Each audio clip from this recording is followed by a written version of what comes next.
Hello everyone, my name is Sarah Lucescu and today I will show you how to draw a self-portrait.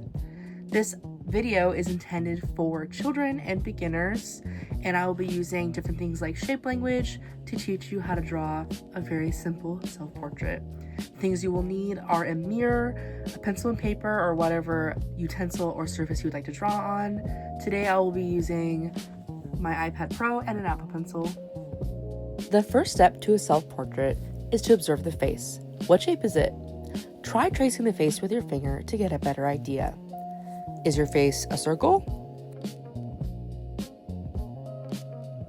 What about an oval? I personally find that my face is an oval.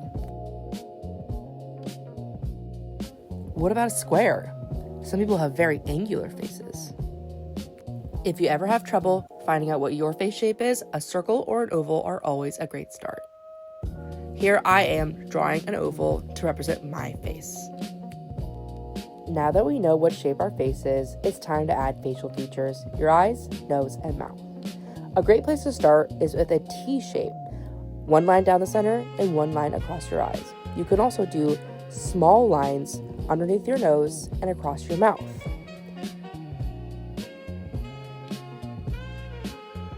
Everyone's features are a little bit different.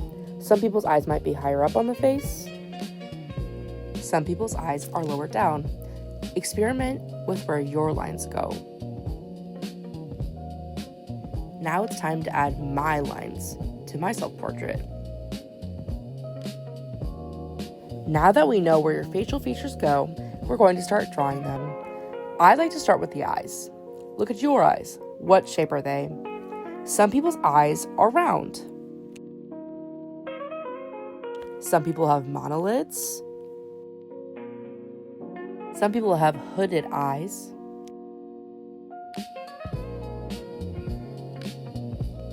Some people have upturned eyes that look like they're pointing downwards at the center. Others have downturned eyes that look like they're pointing up at the center. And some people have almond-shaped eyes. My eyes are more almond-shaped and also hooded, but I like to make them rounder because that's how I like to draw them. Round is a great shape to start with if you don't know what shape to draw. You can also go super simple with just dots. Next, we're going to draw the nose. Noses come in so many shapes and sizes. You can try tracing the shape of your nose with your finger. I find that a lot of noses tend to be triangles, but they can also be circular or oval, maybe even square. They can look like arrows, they can look long and thin, wide and short. They can look like so many different shapes and combinations of multiple shapes as well. I like to draw my nose as a roundish sort of triangle with very simple nostrils.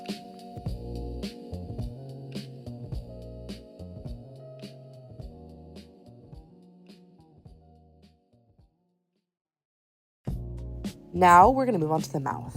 I think the best way to start with a mouth is a simple line.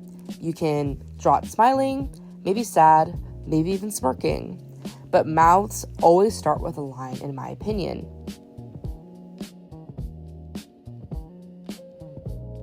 Now that we've drawn the line, we can move on to lips. Lips can be plump and big, or maybe thin and small.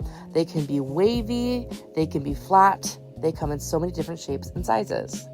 I start with a simple line in a smile for myself. And since my lips aren't very thick, I draw nice, simple, thin lips with a little bit of a wave. Next, we're going to draw eyebrows. Eyebrows are super important for showing emotion. They can be happy, sad, angry, or maybe completely serious, just depending on the angle you draw them at. They can be really thick or thin. They can be fuzzy or barely any hair at all. But eyebrows are super important for making faces. I have fuzzy, arched eyebrows, so I'm going to add some to my self-portrait. Next come your ears. I don't have any ears showing in my picture, but your ears stick out a lot more than you think they do. I like to draw simple circles on the side of your head with lines going through it to show ears. Now our head needs to be connected to something, so I'm just going to draw 2 quick curved lines for my neck. Next, we're gonna do hair. Hair comes in so many different textures and styles, but we'll try to make it easy. Think of your hair not as individual strands, but as clumps that swish this way and that. For straight hair, I might do straight strands. For curly, I might do waves. For short hair, my strands might go up rather than down. Hair can look so many different ways, and we want to make sure not to do individual lines, but shapes. Here's a great example. She has lots of little locks. So instead of drawing strands, we want to draw little tube-like shapes with little lines to show the little texture she has in her hair.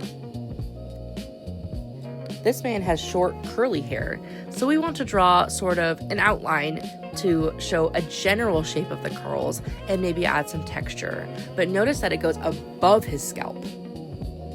This woman's hair goes up and then down because it's coming out of her scalp. We want to make sure that we're drawing out of her scalp above her hair to give her hair volume and shape. It's not laying flat on her head. The same goes here when I'm drawing my own hair. Notice how I'm looking at my hair strands, how they stick out, what shape they look like, and then I'm going to draw them. I draw my hair coming out of my scalp, not flat on my head like this. That is a big no-no. You look bald. We don't want that. What we want is to draw hair coming over and out of your scalp. We want it to have volume and texture and lots of shape. Notice how I'm not drawing all my individual curls or waves. I'm drawing my hair flipping out to give the impression of my hair texture. I might draw my hair a little bit flatter, facing just downwards if I have straight hair. Or if I have curly hair, I might draw it super fluffy and with lots of wave and texture. Notice how my hair is in a shape around my head. It's not laying flat on my scalp. I don't want to look bald. I want to have lots of hair. Now I'm erasing little details like the T-shape and my face so that I have a clear face ready to add details, my favorite part. Notice how I'm tracing out the shape of my glasses. I want to make sure that they look exactly like my real ones, which are sort of a square shape with rounded tops. You should always wait till the end of a drawing to add details and to start cleaning everything up.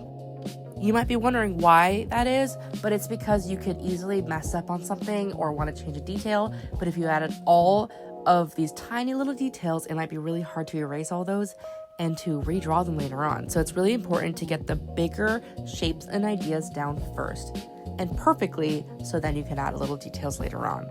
Now you can see that I'm adding all my little moles. I'm changing my shape of my mouth a little bit.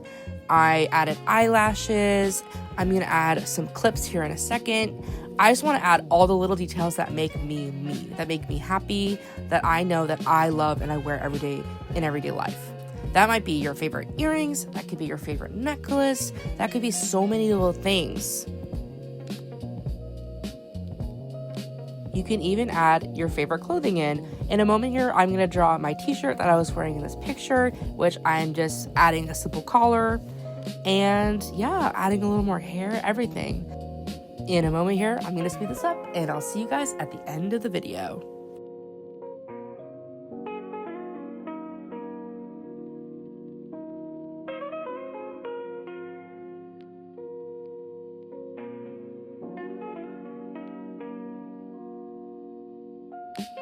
And there you have it. That's how you draw a self-portrait. I hope you enjoyed the video, and I'll see you next time. Bye-bye!